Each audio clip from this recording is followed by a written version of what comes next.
Hi guys, welcome back to Cupcakes and Protein Shakes. I'm your host Savannah, and in this episode we are interviewing Jordan. Welcome to the show. So introduce your name and tell us what you do for a living. Hello, I'm so happy to be here. My name is Jordan Musser. I am an online fitness coach, an opposing coach, and a stay-at-home mom. That's my thing. Okay, awesome. Well, welcome to the show. So you're a competitor. Let's jump into that. Where are you at now? Are we training? Are we off seasoning? Where are you at? Yeah, I'm 2 weeks out from my first show, so I'm super close. My first show of the season. We'll see how it goes, but hopefully a couple, so I'm close. What show are you doing? It's gonna be the Pennsylvania State Championships. I'm gonna jump right into it. Okay, so leading into this, what's been different about this prep? How do you feel? You know, I feel so good physically, but mentally, like I just realized my pants have been on backwards all day and they're scrunch butts. So that should have been glaringly obvious to me all day. I'm like not fully there in my brain right now, but I feel really good physically. I'm a little more depleted than I was before in some of my previous shows, but I don't know. I feel I'm in the zone right now. I feel really good. So I'm optimistic. Yeah, that's okay. That's a good place to be, especially, I mean, we're June, so there's so many shows this summer. So like Yes. you have so many chances.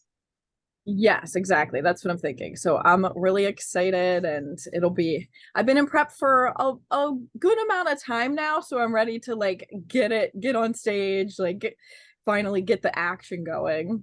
Okay. And how many competitions have you done so far? This will be my third. Okay, when did you do your first one? So my first one would have been in 2019, and then I was competing through 2019, about to compete in 2020, and then COVID happened and all the shows got all rearranged and shut down. So I just put the brakes. I was like, well, this is a great time to have another baby. So I put the brakes on and had a baby in that amount of time, and now I'm back at it.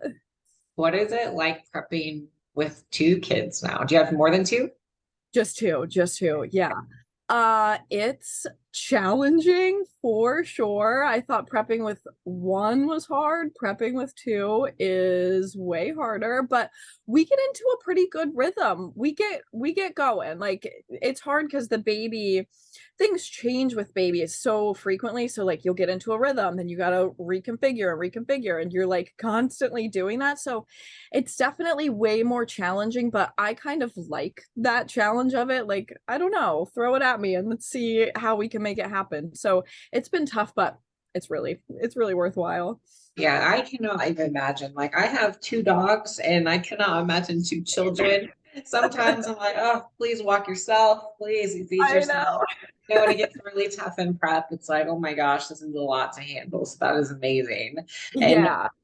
first show was 2019. And then you decided, okay, we had a long, what? So it's been 3 years since you've been on stage? Yeah. Yeah, it's been a while. My first show, and then once I had the baby, I was like, you know what? I don't think I'm gonna compete again. And then all of a sudden I was like, no, I'm definitely gonna compete again. So it wasn't really an off season because I was not intending to get on stage again, but it kind of worked out that way. What made you say that you were going to hang up the heels? I mean, it's hard for me because I live in the middle of nowhere, like a cabin in the woods. So when I work out from my basement. So I do everything in house. Like I'm watching the kids while I'm working out. So at first I was just really overwhelmed. Like, I don't know how, like, really, how can you make that work to be able to get to a place where physically you're ready to step on stage with all of that going on? So I was like, there's just no way. But then one day I was like, I don't know, we're doing okay. I bet I could do it. And I'm the type of person where I just get the bug to step on stage. Like I'm good, I'm going about my life, and then one day I'm like, oh my god, I gotta compete, I gotta do it, I gotta get ready, like right now. So I don't know, I just got the bug, and I was like, well, we're in a good spot. Let's give it a shot. Okay. So now, okay. So basement workouts, like what equipment do you have? So it was a stipulation for me before I had a second kid. I told my husband you have like, I need something in my house. I can't be driving 40 minutes to the gym every day. I need something here. So he built me a squat rack, bless his heart. Um, I have dumbbells that go up to 90 pounds. I got great dumbbells. I got I got a couple different kinds of barbells.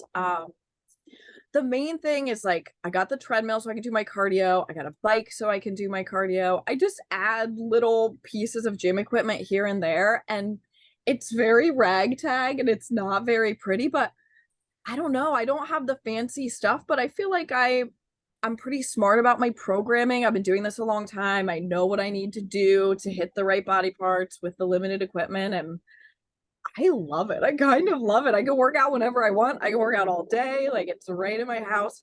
It makes it so easy for me. So it's not Yeah. pretty, but it's good. Well, I like this too because you're proof that you don't have to have a gym, like, or a traditional gym. You don't have to have fancy machines. I always thought that girls with amazing glutes, I was like, it's because they have fancy glute machines. Right. I swear, I was like, I don't have those at my gym, and that's why my glutes are not like that. But you can make it work with like limited stuff. You just have to get super, super creative with your exercises. 100%. You have to get very creative. You have to get very specific and very smart about your programming. But I mean, I would love to have those fancy glute machines. And when I do go to a gym every now and then, I'm like, oh my gosh, this is so lovely. But honestly, if you got to pay attention to what works for you and your body. And then you just hit it hard. And so far, it's worked out pretty great for me. So are you doing your own programming for workouts and nutrition? So I have a really awesome guy who I worked with back in my first prep who doesn't prep girls anymore, but I reached out to him and he was like, well, yeah, I'll help you again, but I'll do your just macros. So he helps me with just my nutrition. And then I do all my own training, all my own programming. He leaves that all up to me. So I have help on the nutrition side. And then he also looks at my pictures. So it's great to have a second set of eyes on your weekly progress photos. So he does that. But yeah, everything else is just me. Okay. How did you strategize, like where when you were like, okay, let's go into competing mode? Did anything with like your workout change, or like how did you figure out how you're gonna do this prep? Yeah, for sure. So the big thing was that I needed to get my core back to where it needs to be able to step on stage. Because after you have a baby, of course, like things are crazy there. So that's a big thing for me. And I try to do that, whether I'm going to compete or not, I try to do that right away. Like after I have a baby, address the core, because the faster you can get your core back to where it needs to be, the faster you're going to be able to progress everywhere else. If you leave the core go too long and you're not tightening it up, you're not repairing those muscles, the pelvic floor gets weak, the core gets weak, the back gets weak, like everything kind of breaks down. So the first thing I always do is just make sure my core is kind of coming back to where it needs to be. And then I went back to my photos in 2019 and I realized like, yeah, I was lean and I looked good, but I wasn't bikini specific training. I was full body training and that's great. Like I was hitting all my body parts, but I really needed to bring up the shoulders and I really needed to bring up my glutes. So I just went hammer down on the glutes and the shoulders and really focused on that and made sure I brought them way up. And then, everything else kind of followed. But I was doing, like, I love training my bis and tris. So I was training that 3 days a week. But when I looked back at my pictures, I was like, well, yeah, but I looked like I was training bis and tris 3 days a week, but that's not what I needed to be training. I needed to be training shoulders more frequently. I needed to be training glutes more frequently. So once I kind of realized that that's where my focus needed to be, I just went in that direction and then everything else kind of followed. Yeah, it makes sense too. Like you just kind of have to be able to objectively like look and just be like, okay, what was my feedback? All right, do more of those exercises. And Yeah. it's not too complicated and just like, okay, well, what am I doing the most? Well, because that's going to grow.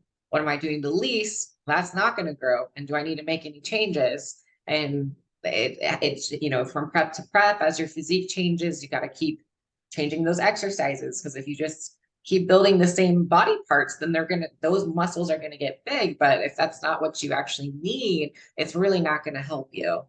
Right, exactly. And year to year, the division changes so much, and there's so much flow into what the judges are looking for and what direction you kind of need to go in. And it's funny, like in 2019, I went up for the overall and I clearly lost it because of my glutes. Like it was, my glutes were a problem, but I didn't really realize that until I got all my photos back and I was like, oh yeah, like yeah, I've been working out my butt, but like glutes are a thing in bikini. Like you gotta have the glutes. You're not gonna be able to hang with the other girls unless you have the glutes. So once I realized like, oh yeah, that's my weak point. That's what I have to go for. And just I love training all my body parts. So it for me, it's kind of a bummer to do less buys and more glutes because like I'm having fun doing biceps, whatever. But it doesn't matter. Like if you're gonna compete and you want to win, that's what you gotta do. Yeah, man, I've had to change my training lately, and I'm like, I love training shoulders, and I don't get to train them anymore because I've changed my physique and I kind of got them to where they need to be, so they don't need to grow, they just need to maintain. So it's not like, okay, let's see how heavy I can blast out the shoulders, and to the point where I can't lift anything. It's okay, grab the 5 pound dumbbells and just do a few reps every couple days. Like that's what it changes to. Okay. Mess with your brain a little bit. Like you got to get into a totally different zone. Yes. Okay. I do want to talk about what is so you're also military. Yes. So when did this happen? Is this prior, like before what you're doing now? What did you used to do with them? Yeah, so I went into the military right out of high school. I didn't want to go right to college. I wasn't sure what I wanted to do yet. So in high school, I was like so super fit. I was working out all the time. I was running all the time. I was in just like the tiniest little string bean, as lean as they come. And when you first join the military, they give you your physical and they make sure you're totally good. And I was under 100 pounds. So when you go into basic training and you're really, really tiny, they're very concerned about your longevity and your health while you're there in basic training. They don't want you getting sick. They don't want you falling out or passing out all the time or whatever. So if you're really small, they make you eat so much more. So, and they like watch you and make sure you get extra food. So I went into the basic training at under 100 pounds. 8 weeks later, I came out. I had put on like 22 pounds of pure body fat. I went in 8 weeks. I gained so much weight. It was so crazy. So I came out of my training and I went to see my parents for the first time, and they were like, are you okay? Like, what is wrong? It was so bizarre. It was just pure body fat. But in the military, and I was in the Air Force, and I'm sure every branch is different, but in the Air Force, I was so fit. I was in such good shape that we never like we would do push-ups every day or we would run every other day, and it was just so much less than I was used to doing, and they were forcing me to eat so much food. I got out of there and I was like, whoa, I look so different. So then that kind of launched me into getting back in appropriate shape because I had just like basically let myself, it's so weird, it was basic training, but I had basically kind of like let myself go in a sense because I wasn't really working out as much anymore and I was eating so bad. So then I had to like start from scratch and start over. It was really weird. That is bizarre. That is the Yeah. weirdest thing that I've ever heard in my life. Like I force you to eat. Like I can understand, like it kind of makes sense. Like, okay, yeah, this is really going to be hard training and we want you to be a liability. But like it just seems like they just made it up and we're like, all right, you gotta be just eat oh more. That's like a I was hundred. like no nutrition, no doctors, no nothing. It was just like just give her some food. They were like extra plates of food for you. Honestly, they made me eat a lot of cereal with chocolate milk. Like after every meal, I was eating like a full meal, and then they would give me this big bowl of cereal with chocolate milk. I don't know. And I was just like, okay, you're telling me to eat it. I have to eat it. It was so, so, so strange. But then after that, after I got out of like basic training and I was a cop, so you have to go to a police academy. Then I started to be able to do my own workouts, to do my own nutrition, and then kind of got back into it. I'm like, I think I'm the only person in the world that went to basic training and it like came out looking way, way Right. worse. Like you're working out more and you're getting in the worst shape of your life. They're like, Yes, are you sure? yes. Like, this is not adding up. I don't think this makes sense. No, it was so, so weird. What year was this? So I went to basic training right out of high school. So it would have been like 2013, 2014. So then I was in the Air Force for 6 years. And then right after I had my first daughter, I got out. I just didn't want to do it anymore. So I did 6 years as a cop and it was fun. And then I was like, time for new things. So Yes. Okay. Wow. That is just an interesting story too. So you do everything, right? You got the at-home workouts. You've gone through weird dieting stuff through the right. military. Um, we took the COVID year off. We had 2 kids in between, and then we're back ready to go for this one. So tell me a little bit about what it was like to give birth and then being on stage in less than a year. Like, was that a challenge the first time? Was that hard? Yeah. So the big thing for me was I was very fit when I got pregnant, and people were constantly saying to me, men and women, oh, you can just kiss your physique goodbye. Like, that's the end of your workout days. That's the end of your body. And that really made me sad, first of all. And second of all, like, maybe not. You don't know. You don't know what I'm capable of. Maybe I'll come back better. Who knows? So it was really important to me through my whole pregnancy that I stayed in good shape, that I kept after my nutrition, because I knew I'm gonna have this baby and I'm coming out swinging. Like, so many people are telling me, and I think it almost felt good for people to be like, oh, too bad for you. Like, that's the end of that.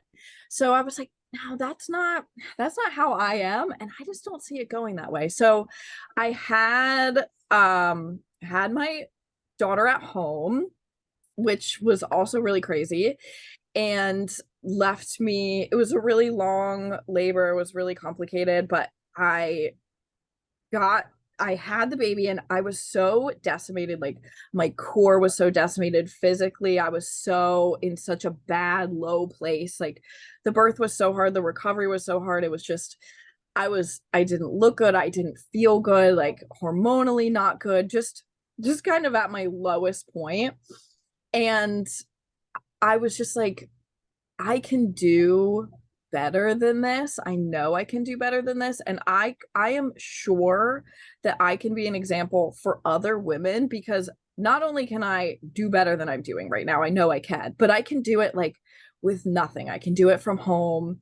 I can do it by myself. Like, I know that I can. So I started with her. Actually, I started going to a gym, and they didn't have childcare at this gym. They let me bring her in there as a little baby, and just she would ride in her stroller and like hang out with me while I was working out, which was so cool of them to do. She became like the baby mascot at the gym. But I just started going at it, just chipping away, doing whatever I could do every day. Because sometimes when you have a newborn, you're not able to do like your full workout, or you're not able to do tons of cardio or whatever. Like, just every day doing a little bit, doing what I could do, doing better than the day before, just working up to the point where I was like, okay, I feel good, I'm looking good. Now it's time to maybe see if I can prep for the stage and see if I can make that happen. If I can't make it happen, that's okay. But I'm going to shoot for the moon here. I'm going to like, how far can I take this? Can I make it happen? And I mean, my daughter was so easy and great. So there was that too. Like, she was just along for the ride for everything. But I would just every day, I didn't have to be perfect, but I needed to do something to be moving towards my goals, moving towards making it happen. And if I could just get a little bit done every day, like chipping away, then I knew eventually I would get closer and closer to where I wanted to be. So I just started going at it and then made it happen. Good. Yeah, that does. I hate people that are like that. Like, why do they feel like oh yeah, kiss your physique goodbye? It's like, well, just because you couldn't do it doesn't mean that it's going to happen. I was like, it doesn't Right. make sense to me. That I was like, do you think that when you have kids, you just stop exercising forever as an athlete? Like, if you're an athlete before, you're going to be an athlete after. It's not like you just go cold turkey. And that Yeah. doesn't make any sense. Exactly. And it's such an awful message to send to young women. Like, you can't do both. You can't, if you want to have kids, you're never going to look good. Or, like, if you want to look good, you're never going to be able to have kids. Like, those things are not mutually exclusive. You can do both. You can be both. You might have to work harder than somebody who has one or not the other. You might have to go a little bit extra and it might not be as easy, but you can do both. And it's crazy to accept that as an excuse because I think culturally it is a great excuse when people are like, oh man, I'm not as fit as I used to be because I had kids. Like, that's a perfectly valid excuse. Yeah, it's hard. And like your body isn't the same and it is hard. That culturally, that is a great excuse. And you can use that as an excuse forever and ever and ever, and you'll get stuck there. Or you can pull out of it and say, no, I can have it all. I can do both. I can be everything that I want to be. You just have to work a little bit harder, but you can make that happen. Yeah, I'm glad that you're bringing that to light because I do feel like a lot of competitors too, even so, did you compete before you had kids? No. It was after. Okay. Well, I feel like there's a lot of athletes that put off having kids until their career is over. And because they're scared that they're going to like lose their Yeah. physique. And it's like, well, you don't lose those habits. And there's like, you will, I mean, it's going to help you bounce back relatively quickly if you just keep, exercising and all of those habits that you work so hard and your body's resilient. Like it's going to, whatever you do to it, like even if you work hard, it will respond to it. It's not just going to be like, oh, I'm done. I'm done being, Right.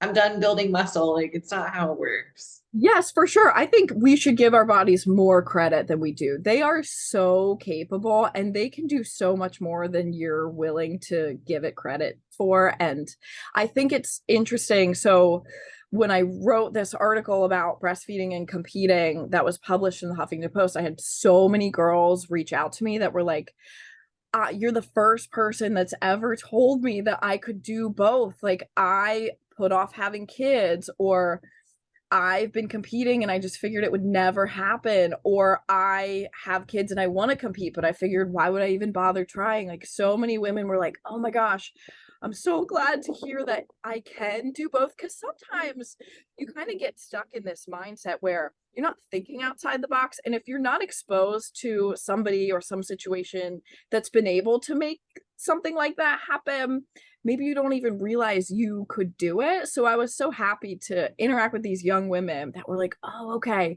maybe I'll try, maybe I could do those things. And I've always been like, yeah, why not? You're just go for it. Your body is so cool. You can do whatever you want. Go for it. Like, try. Worst that can happen is you don't succeed, but then you're that much further along. Just give it a shot. Yeah, I think it's eye-opening that you found competing after children. And because there's so many moms out there that are like, they have these hopes and goals and dreams and they're like, oh, I wish I could look like that, but I can't. And they just kind of stop themselves. And I am always just like, if I hear that, I'm like, what? Wait, what's different? Like, why can't you? Like, what can't you? And they're like, oh, time or blah, blah, blah. I was like, well, let's figure out the time issue. It was like, there's always a way.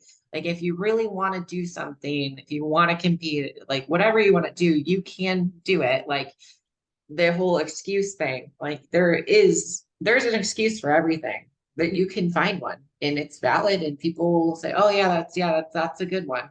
Sure, it makes sense. Right. But I mean, you're only really lying to yourself. So like deep down, if you really like truly want it, you will just not make excuses to yourself. Yes, exactly. Yeah. Okay, so what was it like to write an article, or how did you get that published? So, okay, so I knew that I wanted to compete after I had my daughter, but I was still breastfeeding her. And, I'm like first time mom, first time competitor. So I'm like, well, surely there's advice on this somewhere in the world. So I started Googling around trying to figure out what would be the goods and the bads for trying to breastfeed while you compete, because you got to be on point nutritionally to be able to make that happen. You got to be really careful. You can't take anything really. Like, you're pretty limited in how you can make that happen. So there was nothing 2019, nothing on the internet about this. So I'm like forums deep in the internet trying to figure out who's done this, who can give me advice. Nobody. So I was like, well, okay, I'm on my own here. I'm just going to make this happen and see what I can do and take notes along the way. So once I competed and got off stage, I just kind of wrote up a little thing about what I had done and how I made this happen. And I don't even know why I decided to do it, but I was like, I don't know, maybe someone else would want to read about this. So I shot the message off to, I think it was some fitness magazine, and then the Huffington Post. For whatever reason, I must have been reading a lot of like Huff Post at that time, but I shot it off to this editor, and he got right back to me and he was like, whoa, this is really interesting. People would be really interested to read about this. Can you expand on it? Tell me more. So we went back and forth for a while, and ultimately I wrote this relatively long form article about bodybuilding and breastfeeding, but it was more than just the ins and outs of bodybuilding and breastfeeding. It was more like when you become a mom and you lose a big part of yourself, why would you want to keep some aspect of your identity front and center in your life? Like, why would that benefit you?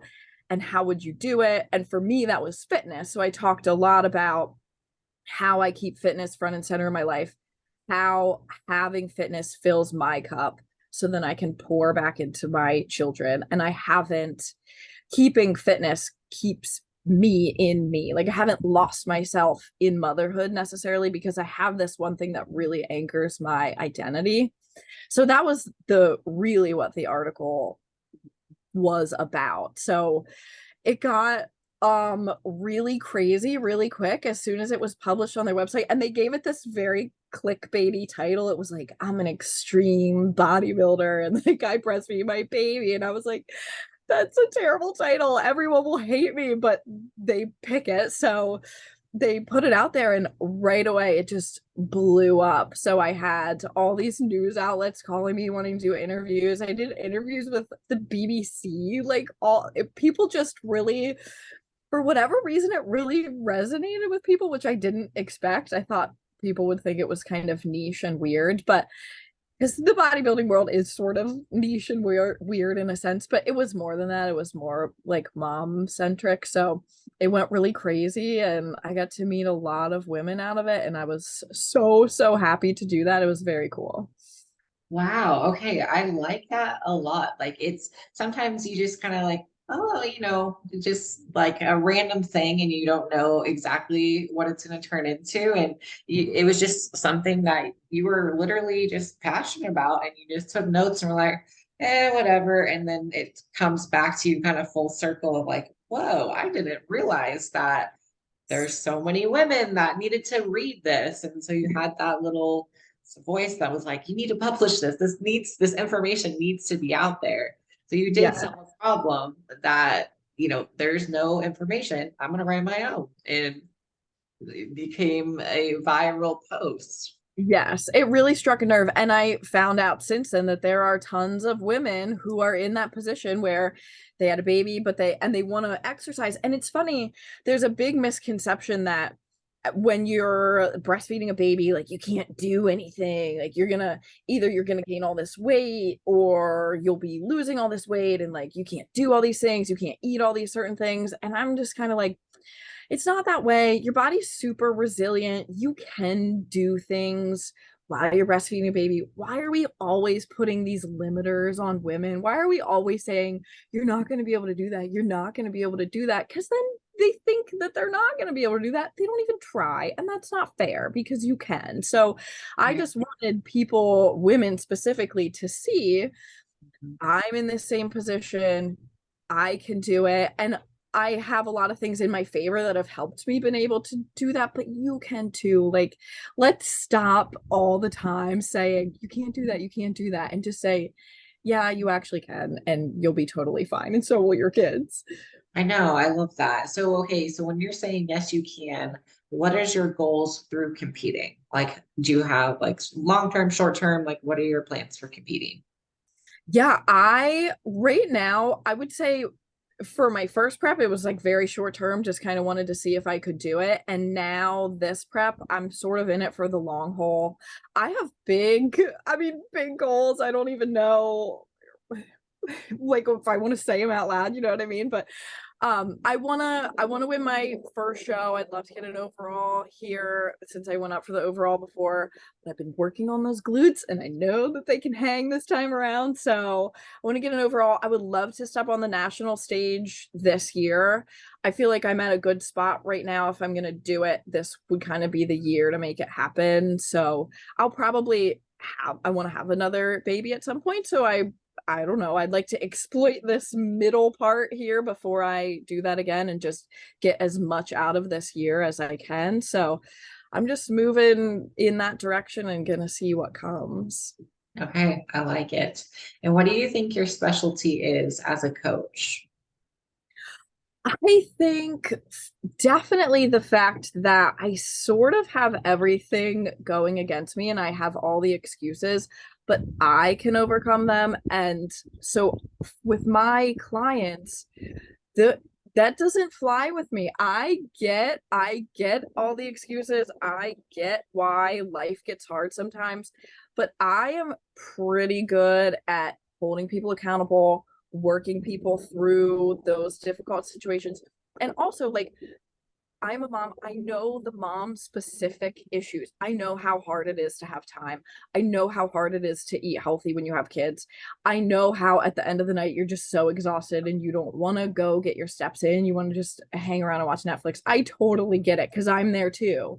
But I also know what you need to do to be able to reach your goals. And I know how to navigate all that. So I try to be I don't want to say like I'm really hard on my clients because I'm a very easygoing person and coach, but I definitely am not I'm gonna see through your excuses and I'm gonna hold you accountable because I hold myself accountable and I know what good things come from being held accountable. So I'm very I have men and women clients, mostly women right now and mostly moms. That's kind of my specialty. So Yeah. I can definitely tell, like, and I think that piece of advice too, the way you look at it, where it's like you don't really have an end destination, and you do like, vaguely, like an end destination or a vague goal, like kind of far off in the distance. But you're like, I just want to chip away, just yeah, want to chip away, and I love that because it's not so intimidating to yeah. have this lofty goal way over here that's just so far. It's like, what can I do today? What can I do right now just to get like a little bit closer? Yes, yes. And I feel like I have a lot of clients. This is something I work through with people who are like all or nothing. They have these like huge goals. And then if they don't make them happen, then it all crumbles. Like it has to be the goal or nothing. And I'm like, that's so maybe that works for some people, but for most people, what can you do today? How can you plan for tomorrow? And how do we just make this an everyday thing so that at the end of the month, at the end of the year, you're like way further ahead, but you haven't shot for this goal and then crumbled. You're buoyant. You're staying on top of it. You're navigating the ebbs and flows of your life without like completely drowning because you got hit by one wave. Yeah, and sometimes, especially when it comes to like competitors, it's like if I don't win this show, then I am nothing. And I even second place is a horrible and I'm a loser. It's like, no, you got second next to, or if you got 30, you place like even that, it's like you should celebrate that. Like that is like, yes, it's not the goal, but you still worked hard for it over X amount of weeks, and that is something to be celebrating. And I think when you work with someone like and a coach with the accountability piece that has your best interest in mind, it's like, okay, slow down here. Let's not be so crazy. It is like prepping is not really all. It is an all in, but it's really not. Like it's just teaching you what your version of perfect is going to look like, right? It's not every single prep is not necessarily perfect from start to finish. Like there's days where training sessions are missed, cardio is missed, food is not perfectly macroed to the gram, to the T, to the XYZ. Like there is days, but consistently overall, most of the time, yeah, you hit your training, you hit your diet, you hit your sleep, you hit everything, or you just make it up if you can. So being able to like look at, okay, what have I been consistent on over a long period of time? Not just, oh, I messed up one day, let me just mess up the whole week. Yes, exactly. Yeah, consistency is probably the number one thing you can do for yourself to set yourself up for success long term. Yeah. Okay, so with your first show, how did you place at your first show? Yeah, my first show I took first in both of my classes, and then I went up for the overall, and then I was really shredded. I was in really fantastic shape, but I didn't have the glutes. So the girl that had the glutes, and she definitely had that on me 100%. She took the overall, and I was like, Yeah. cannot again. And then second show, what did you place? Yeah, so second show, then I got second in my categories, and I feel like I that really hit me hard. I was like, but how? But the girls were way better. I was way cockier going into it, so I didn't, and looking back on my pictures, I was not as conditioned. I think I rolled in there like, I'm just gonna, no problem, like I've got this. I'm just gonna nail it, and I didn't. So it really knocked me down a peg, and that's when I had to go back and look at everything and be like, okay, it what matters is who shows up that day, because maybe the people that showed up at your first show, maybe it's a better group of girls that show up at your next show. So I can't just stay stagnant. Whatever I did before, I got to do better next time. Like it has to be better every time. Yeah, that is, I mean, if you're a new competitor, like if you're planning on doing a lot of shows, you'll have a humbling show. There will be one. Yeah. There will be one.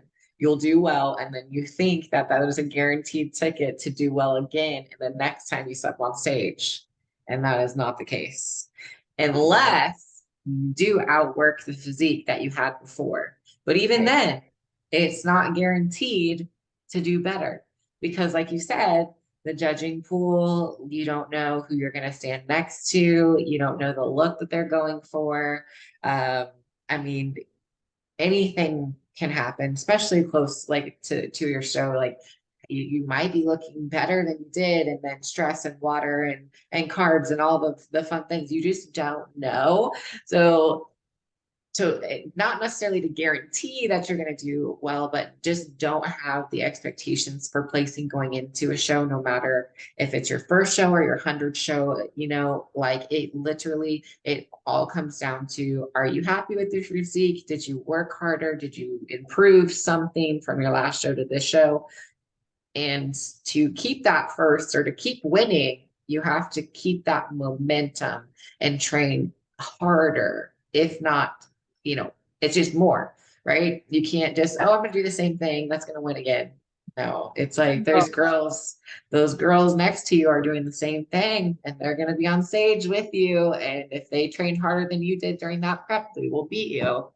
yes, that's one of the things that's extremely hard about this sport, and but also very cool. It is a zero stagnation sport. You have to be always moving forward, always beating yourself. And it really is yourself that you have to beat, but you must be doing it consistently because everybody else is progressing and there is no standing still in this sport. Yeah, and I mean, right now I feel like it's just so competitive because it's a year round sport. People are, in the past, they were doing like, okay, you cut for 12, 16 weeks, you get absolutely shredded, peeled. And then it was like huge bulks of 10, 15, 20, 30 pounds. And that was very typical and normal a few years ago. And then more information comes out, education about reverse dieting comes out. And so now everyone is like, oh, if I maintain a leaner off season, or if I kind of stay on my nutrition and diet and all this, I'm going to have a much easier prep and I'm going to see progress 10 times as fast as if I'm just going blowing up and then coming down, blowing it up and coming down. It's like, yes, there's little progress doing it that way, but you stay pretty close to it. It's like, okay, like I get lean and then I get a little bit and then I get leaner and then I get more muscular. And so it's like you keep changing your physique every single time. And the competitor, I've always imagined that there is this hypothetical person out there, and this girl, and this is the girl that will potentially beat me, and she's out there and she's working harder than me, and she's she's training her glutes like crazy and she's hitting PRs and she's never skipping sessions. And so I imagine I was like, in order to beat this person, whoever it is, I have to be better than her. And so I always think about that. I was like, okay, there's someone, even if I don't want to do it, I was like, oh, if I miss one, she's not going to miss one. So I have to do it. Yes, I love that. That's so funny because for my first show, it was right after my daughter's first birthday party, and we were gonna have cupcakes there or something. And I was like going for a cupcake, and my husband was like, do you think the other girls that you're competing against are gonna eat a cupcake right now? And I was like, first of all, he never talks about my competing or my diet or anything. So I was like, excuse me, like where did that come from? But then I was like, well, yeah, that's kind of how you need to think about it. Like, are the other girls stepping on stage going to do that right now? They might not. And then they're going to be that much more ahead of me. So that just made me like totally get into that headspace of it's me versus me, but there's other people out there that are working just as hard, if not harder. So I got to be on it, like pedal to the metal all the time. Yeah, I always have to ask myself, I'm like, okay, would future me want this? Like, Yes. yes or no? Future me, that's like so perfect on her diet and just eats clean all the time and it's just like winning shows all the time. Would she be doing this right now? It's like, okay, I am hungry. Okay, let me just take a bite. It's like, wait a second. If I take the bite, am I going to feel good in 16 weeks if I get second?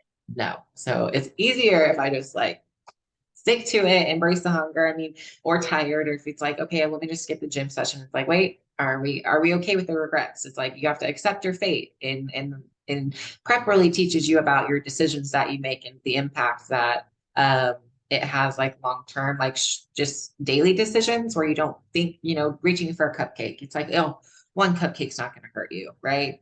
One cupcake's not going to, no, it's not going to make a difference. Well, in this sport, it could. And you Yes. don't know. You don't know if it was a cupcake. You don't know but do you want to have that regret? Do you want to have the regret? Right, right. Just like consistency over time can really help bring you towards your goal. Making little bad decisions over time can really pull you away from your goal. It goes both ways. Mhm. What do you think your biggest struggle through prepping has been? Um, Probably the time to make it all happen. That's probably a common problem that people have, but I'm pretty good about dealing with the diet. I'm great about making it happen, but all of a sudden the day unfolds and there's a lot to do and it's the evening time and you're like, I don't want to walk on the treadmill for an hour, but you have to do it. Balancing the family is hard. Cooking my own meals while I'm cooking a meal for my family, and that's a common complaint that a lot of my clients have. Like, well, what am I supposed to do? You do your own thing. I am on my journey. I'm doing my own thing. They're going about their life, and I have to accommodate. Do I want to accommodate both? Not really. It'd be great if everybody was just gonna eat chicken and cucumbers like me, but you got to balance both. So that's hard. Balancing the family and balancing trying to stick to your own goals is difficult. Like some people, when they're on prep, they don't have any snacks in their house because they just aren't going to have it in front of them. Well, I have two kids, so there's snacks in my house. So like, it's a little bit more of a brain mind game. But I try to be, I'm like, I'm my own person doing my own thing. They're doing their thing. And I have to do both. Yeah, my boyfriend at the beginning of my prep, he was like very concerned about us eating different meals, very concerned about it. And I was like, but it doesn't matter. I was like, it Right. doesn't matter. It doesn't matter. I was like, so let's say I have chicken Alfredo and you have chicken Alfredo, but you have one breadstick and I have one breadstick, and then you have a second one.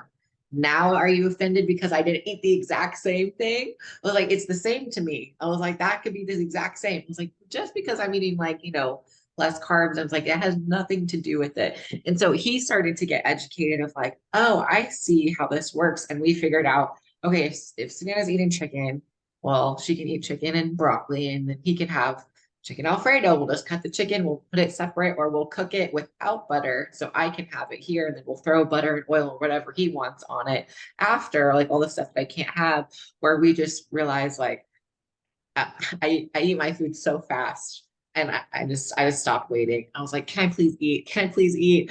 He's like, go for it. I know you're gonna be in a better mood if you just eat. Just eat, don't wait. Because like you know that you're starving at the end of the day. When it's time to eat, it's time to eat right now. It's not time to wait. So I would be sitting there and I'd be like, okay, I think I can do it. And he's like, this is just torture, isn't it? It's like, yes, please let me eat. And it's like, okay, but then I'll still sit down with them, have a Gatorade Zero, have a water, have a nice sip of tea, and just still do that. Yes, that's so funny. That's one of my big strategies this time around because I'm cooking for three, and by the time dinner, like I'm getting hangry. So I make my food, I eat super fast too. Like I eat my food, and then I'm like, okay, my calories are done for the day. I'm good. Cook everybody's food. My blood sugar stabilized. I feel good. I'm happy. I'm drinking my seltzer water while you guys eat, and then everybody's happy, and it's no issue. Like you got to do weird stuff sometimes, but it's all for the benefit. Yeah. Okay, so how do you find balance in like off season? So the big thing for me is that I just love lifting really heavy. So the off season is great for me because I get those extra calories. I use the calories to fuel really big workouts where I'm moving a lot of weight. That's what I prefer. This end stage prep where you're doing tons of cardio and you're not as strong. I don't love that. I love the off season because I love adding weight in the gym. But it is hard mentally when you get really shredded and then you go into your off season and you're kind of seeing that fill out a little bit. So for me, the big thing is the mind game of I don't want to be in a calorie deficit all year long. I need to pull out a little bit. I need to add a little bit of weight so I can build the muscle. Like you have to do that. You can't just be in a calorie deficit all the time, all year long. And long term, that's not great for your body either. So, like, letting the muscles fill out, liking that look, embracing that look, being comfortable with that a little bit fuller. That's the big thing for me mentally. Just being like, this is good. Not only is it okay, it's good. This is a good thing. I have 5, 10 extra pounds I can play with. Like, that's totally okay. You're not doing anything wrong and you still look good. Like that's good. Yes, it should, like that reverse part is not a bad thing. It's what is supposed to happen. You're not supposed to be shredded. Most people, like you can be in shape, but taking it to stage lean shredded is not like, I mean, it's a lot of effort. It's not something that just, oh, I'm just gonna walk on stage and I'm stage lean. It's like, oh no, I had to do hours and hours of cardio and I had to train very specifically, and I had to do my nutrition a certain way and low carbs and all this stuff for, a long amount of time. And like it's even if you stop doing it a little bit and just eat a little bit, like your lines will fade, and they're going to fade twice as twice as fast as it took to get there. So, your prep 16 weeks, 8 weeks, 4 to 8 weeks, you're probably going to be back to the beginning. Yeah, Probably. exactly. Yeah, Yeah. and that's hard for someone that likes being lean and you kind of get that you've been looking in the mirror so frequently, so often at the end, and you're like, oh my gosh, this is so cool and great. You're watching your body change. And then to watch it change the other direction is hard mentally, but you have to do it. Yeah. Okay, so is there any like final words or anything that we haven't talked about that you wanted to make sure that we talk about? Um, I just really want people to take away from this that you are so not limited by the things that the world puts on you. You are totally capable of everything that you want to do. So if you have a goal, don't let anybody tell you that you can't do it. Don't let society tell you that you can't do it. You can totally do it. You got to break out of that cycle of it's hard, so I'm not going to do it, and step into the I'm going to do it because it's hard, because that will totally change your life, whether that's fitness or your job or your relationships. Like anytime you can move from the I'm avoiding it because it's hard to I'm stepping into it because it's hard and I'm doing it anyway and I'm enjoying the challenge, like that will totally change your life. I love that. You're speaking to me. You're speaking to me because it does feel like if you do listen to even like, negative self-talk of, oh, I can't do that, or oh, that's too hard, or no, there's no way I'll never get there. And like, yeah, like it really is, you can really give yourself any goal, like within reason, right? Like there's certain things like physically if you're not built for it you couldn't do it, but I mean you could, like I will probably never be a professional basketball player because I'm not tall enough, like different things like that. And I don't have passion for it, but if you are passionate and there is a spark of hope in you that's like, oh my gosh, I would love to do this, like I've always wanted to, or just something and it keeps coming up. A lot of times it is compete, like for if you're listening to this and maybe it is competing, if you're listening to this, not, oh, I just been waiting for that perfect moment or time, or I just don't know, or I'm waiting until da da da. Like it's not time to wait. It's time to do it now. Because even if you're not going to jump into a prep tomorrow, you can still get yourself in a good mindset and a good headspace so that when you do make that decision, if you're going to compete or do a fitness goal or whatever goal, that you're ready for that opportunity. So when it gets there, but you don't need to wait for it. It's like now is the time. Don't limit yourself. Don't even limit yourself for time of like, oh, I'll put it on Monday. I'll start over Monday or whatever. It's like, no, like right now you can do it. And yeah, I love it. I love that. I think that's a good place to end. But before we go, I want to make sure that I ask you, so are you team cupcake or are you team protein shake? That's so not a fair question. I'm team protein cupcakes. No, I am a cupcake girl all the way. Okay, I like it. And then if you could pick your perfect cupcake or if you could be a cupcake, what would you be? Oh my gosh, I am just a classic like vanilla cupcake with super chocolatey icing, sprinkles on top. Love it. That's great. Oh yeah, I man. know, And don't we talk to should me we about should that right like we shouldn't do this to ourselves because like we're both prepping. But now. thank you for coming on to the show. And if anyone wants to work with you or find you on social media, where can they do so? Yeah, so my Instagram is J_muscle with two S's. So Musscle. That's the best place to connect with me. You can see me and my posing business, my coaching business, my kids, and my chickens. So come check it out. Awesome. Well, thanks for coming on the show today. Thank you, Savannah. Thank you so much.